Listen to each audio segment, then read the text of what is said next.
Documentary on Nepal. Nepal का इतिहास कई सदियों तक फैला हुआ है, जिसमें कई महत्वपूर्ण काल और घटनाएं शामिल हैं। नेपाल का प्राचीन इतिहास। किरात काल।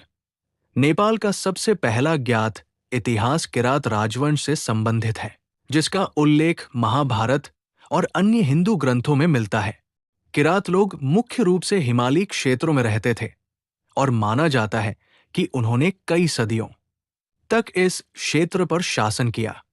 उनके शासनकाल के दौरान बौद्ध धर्म का प्रसार हुआ और गौतम बुद्ध नेपाल आए। लिच्छवी काल। किरात काल के बाद लिच्छवी राजवंश का उदय हुआ। ये नेपाल के इतिहास का एक स्वर्ण युग माना जाता है।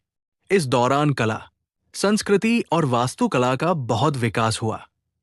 इस राजवंश के शासकों ने भारतीय उपमहाद्वीप के विभिन्न साम्राज्यों के साथ अच्छे संबंध बनाए रखे। मल्लकाल। 12वीं शताब्दी में मल्ल वंश का शासन शुरू हुआ, जिसने काठमांडू घाटी को 3 अलग अलग राज्यों में विभाजित किया: काठमांडू, पाटन और भक्तपुर। इस काल में व्यापार, कला और साहित्य का बहुत विकास हुआ। मल्ल राजाओं ने कई भव्य मंदिरों और महलों का निर्माण करवाया, जिनमें से कई आज भी मौजूद हैं। आधुनिक नेपाल का उदय। शाह वंश का एकीकरण। 18वीं शताब्दी में गोरखा के राजा पृथ्वी नारायण शाह ने छोटे छोटे राज्यों को एकजुट करके एक महान नेपाल की स्थापना की। उन्होंने 1768 में काठमांडू घाटी पर विजय प्राप्त की, जिससे शाह वंश के शासन की शुरुआत हुई। उनके इस कार्य को नेपाल के इतिहास में एक महत्वपूर्ण मोड़ माना जाता है।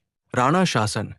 1846 में जंग बहादुर राणा ने कोतपर्व नामक एक नरसंहार के बाद सत्ता पर कब्जा कर लिया और राणा राजवंश की शुरुआत हुई। राणा शासकों ने खुद को प्रधानमंत्री घोषित किया और शाह राजाओं को सिर्फ नाममात्र का शासक बनाकर रखा। ये निरंकुश शासन करीब 104 सालों तक चला, जिसके दौरान नेपाल बाहरी दुनिया से काफी हद तक अलग थलग रहा। लोकतंत्र की ओर पहला कदम। भारत के स्वतंत्रता आंदोलन से प्रेरित होकर नेपाल में भी राणा शासन के खिलाफ जन आंदोलन शुरू हुए। 1951 में एक क्रांति के बाद राणा शासन का अंत हुआ और राजा त्रिभुवन के नेतृत्व में संवैधानिक राजतंत्र की स्थापना हुई। लोकतंत्र से गणराज्य तक। पंचायत प्रणाली और जन आंदोलन। 1960 में राजा महेंद्र ने लोकतांत्रिक सरकार को भंग कर दिया और पंचायती प्रणाली नामक एक दलीय शासन शुरू किया। 1960 में राजा महेंद्र ने लोकतांत्रिक सरकार को भंग कर दिया और पंचायती प्रणाली नामक एक दलीय शासन शुरू किया। ये व्यवस्था 30 वर्षों तक चली, जिसके बाद 1990 में एक बड़े जन आंदोलन ने राजा वीरेंद्र को बहुदलीय लोकतंत्र को फिर से स्थापित करने के लिए मजबूर किया। राज परिवार का अंत और माओवादी विद्रोह।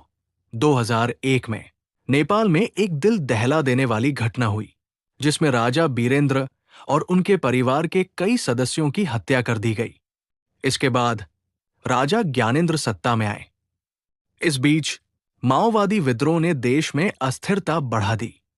2006 में एक और बड़े जन आंदोलन 2 के बाद राजा ज्ञानेंद्र को सत्ता छोड़नी पड़ी। गणराज्य की स्थापना।